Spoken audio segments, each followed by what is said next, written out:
C'est lundi, donc c'est lundi des followers. Peut-être que tu l'as pas remarqué, mais en ce moment, les animaux sauvages font vraiment la une. Entre ceux qui semblent être à l'origine du Covid-19, ceux dont on a grave suivi le quotidien dans Tiger King avec l'énigmatique et le sanguinaire Joe Exotic, et puis les animaux sauvages dont on entend depuis quelques jours qu'ils se sentent super à l'aise depuis que les humains sont pas là. Et tu vois ce que je veux dire. Donc là, tu vas me demander, mais Laure, pourquoi tu veux parler des animaux sauvages? Et moi, je vais te répondre, zoo ou pas zoo, that's the question. En ce moment même, il y a un baby boom incroyable dans les zoos du monde entier.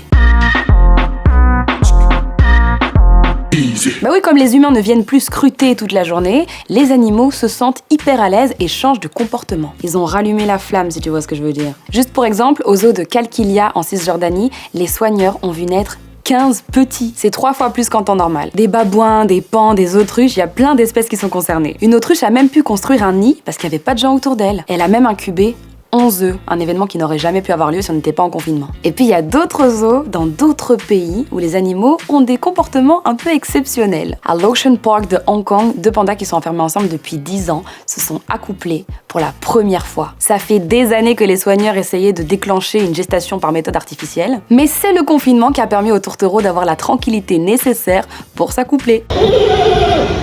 Du coup, je pense que là on peut se demander si tout ça, ça remet pas en cause l'existence des zoos. Sur le site de la PETA, on peut lire qu'il y a 10 000 zoos dans le monde entier. Ça fait beaucoup d'animaux. Faut savoir que les éléphants des zoos ont en général moins de la moitié de l'espérance de vie de leurs congénères dans la nature. Et donc cette question zoo ou pas zoo, la Libre Belgique se la posait déjà en août 2019. Et là, Christophe Rémy, qui est le conservateur du musée d'histoire naturelle de Tournai, avait répondu à la question, et il faut savoir que c'est un défenseur des zoos, lui. Il dit que grâce à la captivité, il y a des recherches qui peuvent être menées sur la nutrition, le comportement et la diversité génétique. Et il dit aussi que les parcs zoologiques servent à sensibiliser les gens sur plusieurs choses. La disparition de la salamandre en Belgique, par exemple, les menaces qui pèsent sur la biodiversité, ou encore la dégradation de l'environnement. Et il dit aussi un truc que j'ai lu plusieurs fois en faisant mes recherches. Il dit que des animaux comme les gorilles, les chimpanzés, les éléphants, les antilopes et les rhinocéros, ils sont mangés quand ils sont dans la nature parce que leur viande est très appréciée. Et donc que les mettre dans un zoo, c'est empêcher qu'ils ne s'éteignent. Et donc ce Christophe Rémy, il a dit la phrase suivante: la nature, c'est pas non plus le rêve pour les animaux, c'est le struggle for life permanent. Qui veut dire, ils se battent pour leur vie, quoi. Puis t'as les défenseurs des droits des animaux, comme le parti animaliste Dire Animal, qui s'insurgent complètement contre ces pratiques. Parce que pour eux, les zoos, c'est rien d'autre que de la distraction, du divertissement. Et ce débat, il se poursuit pas mal dans les écoles en ce moment. Faut savoir que la commune d'Ixelles a décidé de ne plus organiser de déplacements dans les endroits où les animaux sont en cage. Alors évidemment, ça n'arrange pas les parcs animaliers du pays, comme Paradisa, Plankendal ou le Monde Sauvage des Wai. Normalement, à ce stade, tu commences à te poser pas mal de questions. Tu te demandes peut-être, est-ce que la place de la faune sauvage est en captivité? Est-ce qu'un lion à qui on livre des kilos et des kilos de viande du supermarché dans une brouette au zoo,